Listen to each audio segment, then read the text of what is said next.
Pero para makumpleto pa siya, gusto ng auto kinanglan. Good morning. Ako ngayon Life Coach Paul. Tikang kasimbayanan. So, ang kahulugan ng kasimbayanan, kapulisan, simbahan, mamayanan. So, panalag sa amin na kami kaupod ng mga pulis, mga taga-pidig para latera magsumat parte nila programa PNP. So, yan ang bangin ng mga bulahera. And then, nabatasan po natin every Monday, Wednesday, Friday, may nakita morning devotion. Diri lang kita din may kasi DSWD may morning devotion, may nakita SSS, PSA, City Health, Hamatea, yan, every sige hapon. So yan na, pagkaya na nga aga, apat naka-assign na natin morning devotion. Kung may nakita pa kay Ana regarding naton morning devotion, mababaton ko latiya, kahumanan aton morning devotion. So yan na, kung may dalit kita cellphone, ginaagat nun kada usa nga i-silent lang natin natin cellphone. Check ko lang.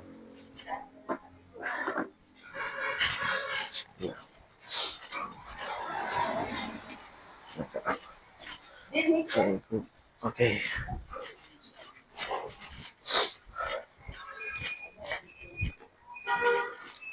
Hello. Tikangan po natin yung pagampo aton morning devotion. Ipiyong natin mata, hindi ko natin ulo, magampo na kita. Hangaran ng Amay, Anak, ng Espiritu Santo, langit na Amay, daw mga salamat ini na aga, salamat ng proteksyon, ng gugmang, ng grasya, yung maginhatagam niya ng adlaw. Nagpapasalamat kami na ikaw ang naghatagam ng morning devotion para kami makabati ng pulong. Tuguti kami makaintindihan ng pulong, dayawon ka hari katapusan, na po naman ini, hangaran ng Amay, Anak, ng Espiritu Santo. Amen. So yan na, ang Biblia, asyagonan pulong han Diyos. Kada man haaton, kada balay, may adagot Biblia ha, kada balay. So yan na, ang Biblia, nagsusumata aton na ang kada usa nga tawo mag-aatubang hing kamatayon. So, karigsig yun, diri kita permanente diniha kalibutan o rababawang tuna.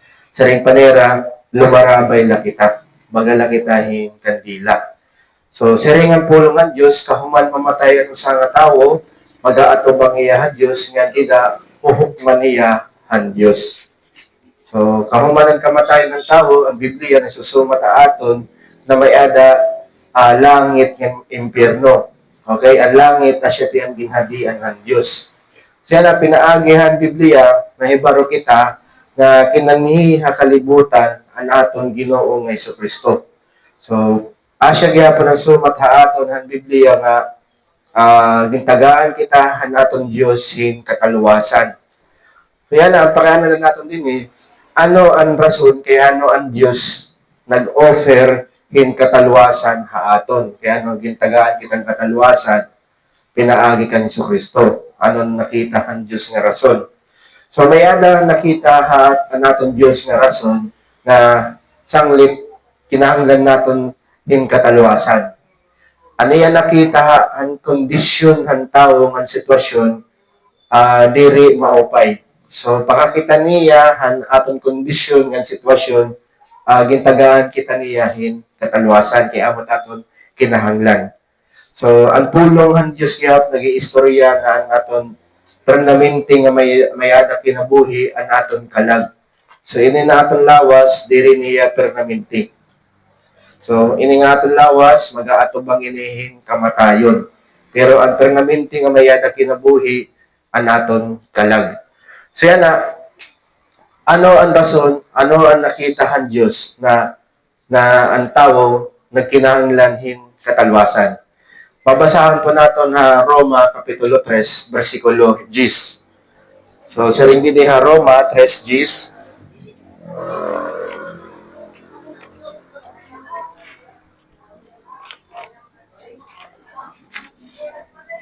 Roma 3:10, sumalahan nakasurat, waray good bisan usa nga matadong. So, sumalahan nakasurat. Ang karigsigyohan nakasurat, pulonghan Diyos. So, sumalahan pulonghan Diyos, waray ko no bisan usa nga matadong. Ano na, diri pa ko nag-aaramhan pulong ang Diyos. Hunahuna ko, matadong ako matawod. Kaya wari pa man ako may ngatoprisuhan, wari man lat ako ginpatay nga tawo, so magabuutan man ako, so anak ko na huda, matadong ako hatubangan ng Diyos. Pero yan, napakabasa ko hiling nga pulong, na nasiring ang pulong ang Diyos, sumalahan, nakasurat, sumalahan pulong ang Diyos, waray, bisan, usa, nga matadong. Kaya na, ano ang rason, kaya ano nakayakan ang Diyos na bisan usa, waray iya nakita nga matadong. So, babasahan natin, Roma 3:23.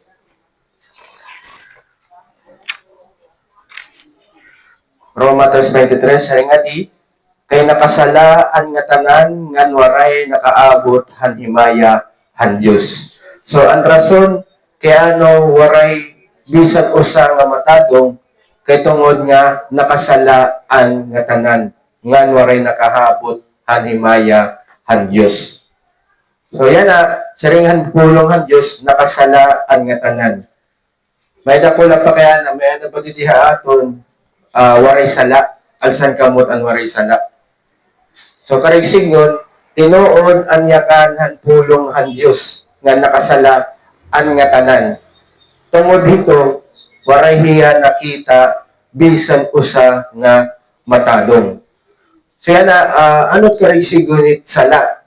Ang karigsig ngunit sala, pag kita ng mga tao, sumupak nga ni kita han balaod, ngan sugo han Diyos, ang resulta ito, sala.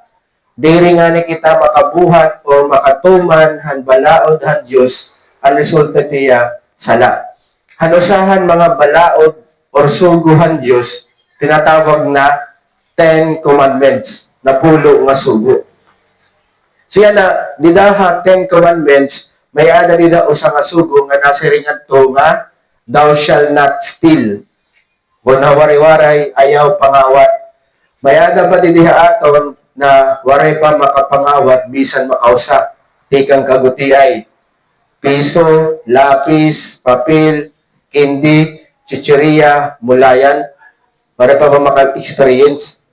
Kung naka-experience ka makapangawat, bisan lagutiay nga butang, karigsig yun, waray ka makasunod, hansugo, han Diyos. Ang resulta ito, sala. Okay? So yan na, anong problema kung nakasala ang nga tanang nga tao? Anong problema kung nakaasala kita? Kaya da, ginhatag nga dako nga problema ang sala. Nasanglit, ang balos sa Diyos, gintagaan kita hing katalwasan. So yan na, ano ang ginhatag haaton nga problema ang sala? Babasahon natin Roma, Kapitulo 6, versikulo 23. Sering nga di Roma 6:23, kay ang bayad han sala amoan kamatayon. Tungod hini nga sala, nagkaada na kita in kamatayon. Karagsingon, kung waray sala, waray unta kita kamatayon. May ada panahon binaha Biblia nga ang tawo waray kamatayon, kay ito nga panahon waray pa nakasala ang tawo. Ano ito hiya nga panahon? Ang panahon nga nakadapa ni Adan hasulod ang Garden of Eden. Ginbutang hiya han Diyos dida ang sulod ang Garden of Eden. Kaupod ni Adan ang Diyos dida ha Garden of Eden. Han nakadahi Adan hasulod ang Garden of Eden, may ada ay ginhatag han Diyos nga sugo kan Adan. Okay? Ano ang ginhatag han Diyos nga sugo kan Adan? Saring han Diyos kan Adan. Adan, pwede mo kaunon ang tanan nga bungahan mga puno, pero ayaw na pagkauna han bunga han tree of knowledge of good and evil.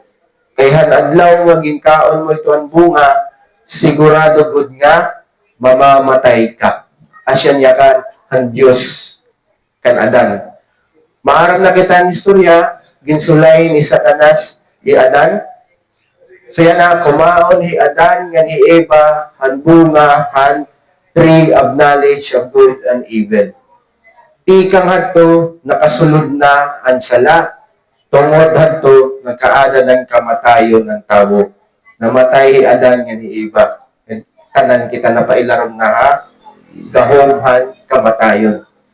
So yan na, labot lang ang nagkaada kitang kamatayon, ang sunod nga nahitabungat to, di ka nga nakasalahi Adan, kay tungod nga wareya makasunod, hansugo Diyos, nga ayaw pagkauna ang bunga, ang tree of knowledge of good and evil, ang natabukan Adan, kay tungod nga nakasalahiya, ginpagawa si Adan dida kasulod ang Garden of Eden.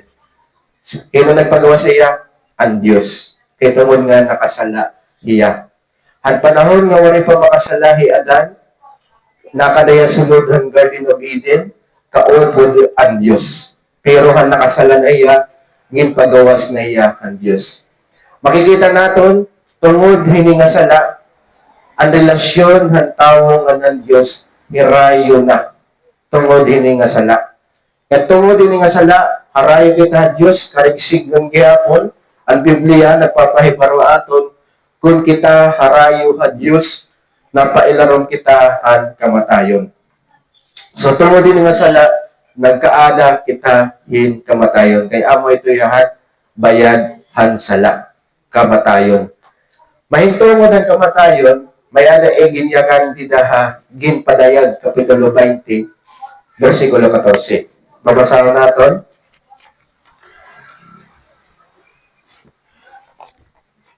Nasa ring didaha ginpadayag 20:14.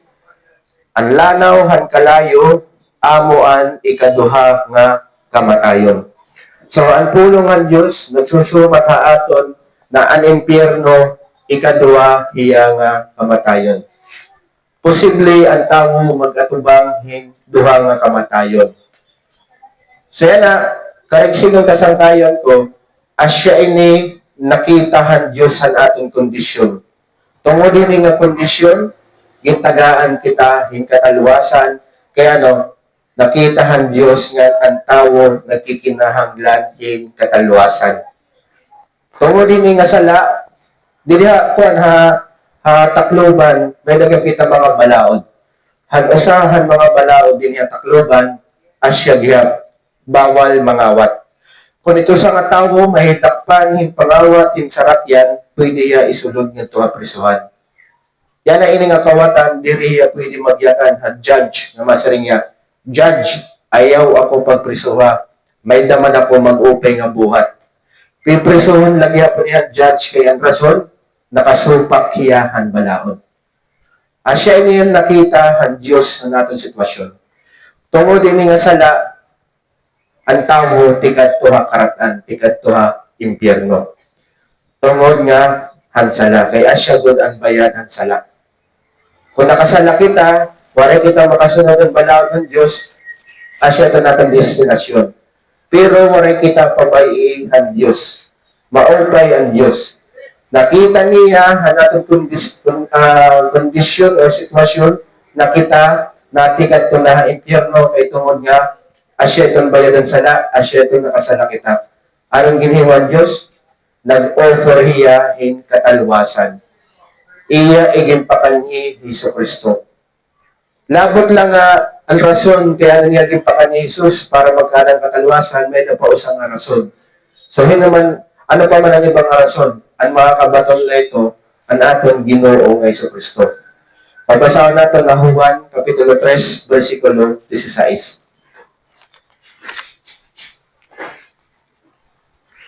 Sari nga diha Juan 3:16, kay ginhigugmagod han Dios ang mga tawo hakalibutan nga iginhatag niya an iya o usagod lang nga anak para ang bisan hinuong nga tumuo ha iya diri mawawara kundi magkakamay-ada hin kinabuhi nga waray katapusan. Ito nga puno tikang ito hanatong Ginoo nga Hesus Kristo. Asya ito niya ginyakan kan Nicodemus. Yan na, siring ni Jesus kay ginhigugmagod han Dios ang mga tawo diniha kalibutan nga iya iginhatag an iya usa lang nga anak. Ito nga usa lang nga anak nga iginhatag han Dios asya ito ang atong Ginoo nga Hesus Kristo. Okay? Ang ikaduha nga persona han Dios nga pinaagi kan Jesus nahimo ang langit nga ng kalibutan. Tanan nga butang nahimo pinaagi kan Hesus. Siya na, makikita naton ang siyahan nga panuyo han Dios. Kaya ano niya gimpakan ni Hesus para kita pasabton o pahibaraon na nahigugma ang Dios haaton. Ang pag-abot ni Hesus dinhi kalibutan, pagpapakita niya han gugma han Dios haaton. Kaya kung waray maghigugma ang Dios sa aton, diri mapakanhi ni Hesus. Pero kay tungod nga may aday ang paghigugma haaton, kita na mga tao nga makasasala, makadamong kabisis nga nagsisingayon, waray makasunod suluhan Diyos, may ada nagyapiya paghigugma haaton.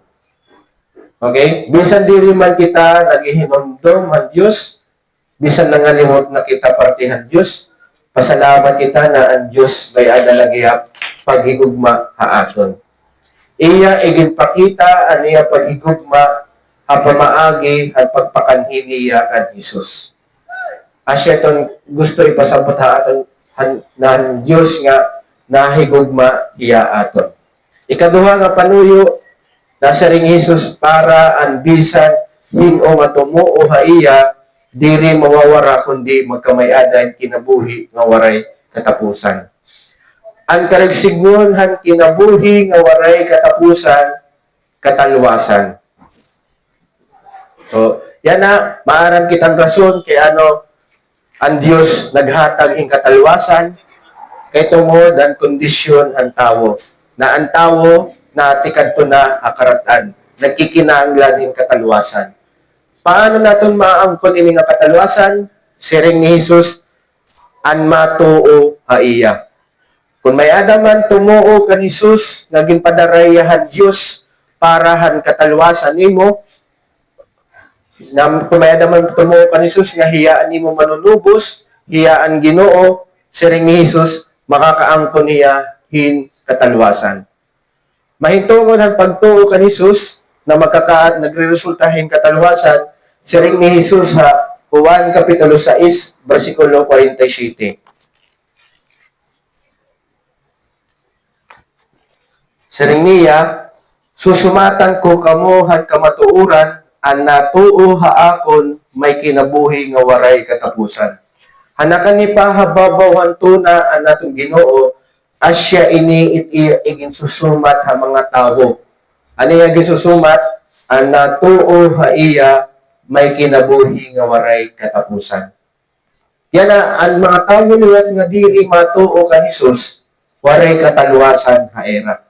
Kasi ang katalwasan, available lahiya, para lahiya ang mga tao nga may ada pagtapod kan Jesucristo. So yan na, asya itong gusto ipaibaruha ato ng Diyos na ini nga katalwasan, maangkon naton kung kita, matuo kita kan Hesus. Naging padarayahan Diyos bilang atong manunubos ngan Ginoo. Mahintungod ang katalwasan, nasa ring ha Efeso Kapitulo 2, versikulo 8-9. Babasahan natin na Efeso 2:8-9. Siring nga di, kay pinaagi han grasya, gintalwas kamo tungod han iyo pagtuo. Ngan diri tungod han iyo kalugaringon nga binuhatan, hatag ini han Dios. Diri ini tungod han iyo mga buhat, para waray maipanhambog ang bisan Ginoo. Siringan po ng Diyos na ang katalwasan, diri naton binuhatan. Karisigon, diri tikang haaton buhat ang katalwasan. Diri tikang haaton kaburoton, diri tikang haaton buhat, diri naton ginkapuyan, diri naton gintrabaho ang katalwasan. Gintrabaho na tiyahan Diyos pinaagi kay Jesucristo. Siya na, ang ginhimuhan Diyos, ginpakan ni Jesus, namatay Jesus para hanaton mga sala, para han mga sala, han mga tawo nga may ada pagtuo iya. Namatay hiya, kahuman niya mamatay sa cross, iginlubong hiya, ikatulo ka adlaw na banhaw hiya. Han adlaw han niya pagkabanhaw, may ada mga tawo nga kumita haiya. Okay, usa na ito yung Apostol Pedro, ang 12, may usa ka higayon na sobra ka 500 nga tawo nga kumita nga buhi ang Ginoo tidahan adlaw ang pagkabanhaw. Or nagpakita yakan Apostol Pablo. Kung makadto kaya na ha Israel, halugnanan ni Jesus, waray ka dito makikita nga lawas ni Jesus, ngan bukom. Kaya nabanhaw iya, nabuhi iya, tika nga kamatayon. Kumato ka nga ni Halorita Park, ato dito lawas ni Jose Rizal. Pero kumato ka nga ni halugnanan ni Jesus sa Israel, waray dito iya lawas, kaya nabanhawan atong Ginoo. Asya gihapon ang ginwawali na nagpapamatuod ang mga apostol, ang mga tawo nga kumita nga buhi ang aton Ginoo diri patay. Ang aton Ginoo nalingkod yan na hantuo han aton ang Dios Amay. Kaya nasir ni Jesus mabalik hiya. Ikaduha niya nga pagbalik. Han adlaw han niya pagbalik, asya ton adlaw nga katapusan nga adlaw. Siring ni Jesus ang iya ikaduha nga pagbalik, ang matatabo, magkakaadahin pagbanhaw. Duha kalain nga tawo ang babanhawon ng Ginoo. Ang diri matadong nga ang matadong. Ang diri matadong, asya itong mga tawo nga waray good tumuo, kanisus, waray pagtapod. Ang resulta ito, diri ka magiging matadong atubangan ng Diyos. Pero ang mga tawo nga may ada, pagtuo kanisus, tumapod. Ang resulta ito, nagiging matadong kahatubangan ang Diyos. Okay, kaya Jesus kasi, pinaagi ang niya kamatayon na cross, Jesus ang nagbayad, ang pinalitan ng sala, iya ang nagatubang, ang sirot, ang sala, para ang mga tao nga may ana pagtuo ha era, diri na hira magbayad ang pinalitan, ng magatubang, ang sirot, ang sala. Kaya ang era na manunubos nga Ginoo nga Jesus ang nagbayad, amon rason nga, namatay Jesus sa cross. So, asya tiya, siring Jesus, aniyay kaduha nga pagbalik, aniyay himuon, han mga tao nga diri matadong, siring niya, iglalabog hira impyerno, pero ang mga tao nga matadong, ang tumuo iya, siring niya, tatagaon hirain, mahimayaon nga lawas, or glorified body. Pareho gihapon ang lawas, ang pagkabanhaw, ang atong Ginoo. Ito nga glorified body, diri na tiya mag-aatubang hing kamatayon. Diri na tiya makakaabat hing sakit. Ngayon, permanente mo na kaugod ang Diyos. Asya itong matatabo o rin ng adlaw. Yan na, ang pag-abot ni Jesus, okay? Aniya kamatayon ng cross, siringan pulong ang Diyos, ang katalwasan, diri naton gintrabaho, diri naton binuhatan. Gusto ipasabot ha atin ang Diyos na kita ng mga tao, waray kita kapas pagtalwas ang aton kalugaringon. Kung waray ang bulig ang Diyos, kung waray ang iya gugma ng grasya, waray kita katalwasan. Pero kay tungod niya gugma, nagpakita yung gugma ng grasya, nagkaada kita yung chance nga makalikay ha impyerno, nga makabalik, makaupod ang Diyos, pinaagi ang pagtuo kan Jesucristo. Asya tiyan rason. Yan ang nabatian natin niya ng pulong ang Diyos. Ano ang gusto nga balos ang Diyos ini? Ang gusto ang balos ang Diyos, babasahan natin na Hebreo, Kapitulo 3, versikulo 7-8. Last verse. Siringadi, sanglit sugad hangin siring han Espiritu Santo. Kung mabatian niyo, yan nga adlaw ang iyo boses, ayaw patig-aha ang iyo mga kasing-kasing. May ada pag-aghat haaton ang Diyos. Aniya pag-aghat haaton, kung mabatian natin yan ang adlaw, aniya boses, aniya pag-aghat, ayaw naton patig-ahon ang aton kasing-kasing. Kadamaan din niya late nga samar, kadaman na ginyayakan han tawo, pag ito sa tawo, diri na mamati, diri na tuod, kadaman ang ginyayakan, matig-ah itulo. Iba liwa ta Israel, iba kasi tira kultura nga to. Anira, pag ito sa nga tawo, diri na mamati, matigat, diri na tuod, tawag nira, diri to matigat ulo, matigait, kasing-kasing. Siya na ang pag-aghat aton ng Diyos. Di rin na natin patigahon ang natin kasing-kasing kung makabati kita haniya boses yan nga adlaw. Yan na, waray maraot kung papamatian naton ang pulong ng Diyos. Waray maraot kung matuod kita ang pulong ng Diyos. Iningatak na, gipapahinumdum ha aton ng Diyos nga may ada kita kalag. Ayaw na pagtagaa, importansya iti mulawas. Gustuhan Diyos nga tagaan mo gihap, importansya ang imo kalag. Kat imo kalag, waray ito kamatayon. Pero ang imo lawas, mamayada ka, mayada tiya kamatayon. Di rin lang kita maaram kung saan nga ano nga pamagi. Pero maabot ang adlaw na ang imo lawas, mag-aatubang itiyahin kamatayon. Pero ang imo kalag, waray. Sangit gustuhan Diyos nga tagaan mo importansya animo kalag. Naglabot la ito nga ani kami yan na dinhi para pag-aghat iyo nga magkaada ka mo Kristo. Ha kasing-kasing pinaagi at pagtuo ha iya kasi labot lang nga makalikay ka mo ha impyerno, makakaangkot ka mong katagwasan. Ang usang nga resulta pagitawo may ada Kristo ha kasing-kasing nagkakaadahin pagbabag-o. Ito nga pagbabago ha, kaupayan. Damo akong kakilala ng mga tao nga dati nga adik ha illegal nga droga, hugador, parahubog, pero tika nga nagkaadahiran Kristo ha kasing-kasing, Jesus ha ira kasing-kasing, ano nga huna, nagbago nira kinabuhi. Nabayaan nira pagiging adik ha illegal nga droga, ang pagiging hugador, pagiging parahubog. Ani kami yan na dinhi, nagsusumat kami ha iyo, parte ka ni Jesus, kaya nag-aaghat kami, kaya nag-aampo kami at Diyos nga ang kada usa, magkaadahin Jesus sa kasing-kasing ano na.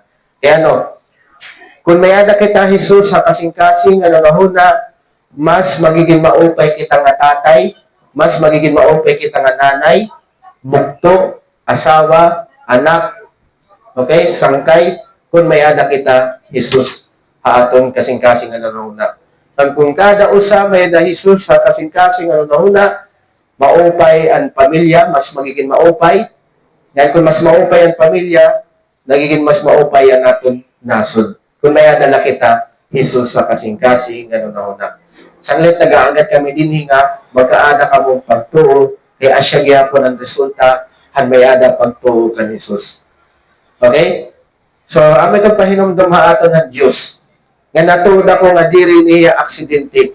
Ginplano inihan Diyos na makabati ka, hindi nga maupay nga sumat, para ano, para hanadlaw, hanimong kamatayon, maarap ka ng katalwasan. Yan na, kung diri naton, kakaraton ang katalwasan na ginhatag ang Diyos, aton na ito sayop kung kita may nga tuha karatag. Diri na itong sayop ang Diyos. Okay? Isasamarais ko lang, para giyapan ang mga bagong mabut, na ang Diyos naghatag hin katalwasan na aton, pinaagi ang pagtuo kan Jesus. Okay? Kaya tungod nga, ang kondisyon ng tao, nakasala ang tao, tungod ito, ang tao tikatunaha, impyerno, kaya tungod han sala. Pero may ada pagigugma han Diyos. Nag-offer yan katalwasan, pero yung nga katalwasan, maangkon lang naton, kung kita matuo kita kan Jesus. Okay? Inaagad kita ang Diyos, di rin natin patigahon na natin kasing-kasing. Kung makabati kita niya boses. Karag singon, gusto ang Diyos nga, direksyon hindi mo pananahon na ibahon mo na. Kinahanglan direksyon hindi mo pananahon na matikan to ka na ang Diyos, di rin na harayo ang Diyos.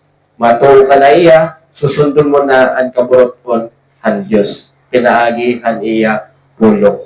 Okay? Mag-closing prayer po kita. Ginagatol ka daw sa magkatok daw, iyon ang talapuan natin tuod. Salamat po. Ipiyon po natin na natin mata, idugutan natin ulo, mag-aampula kita.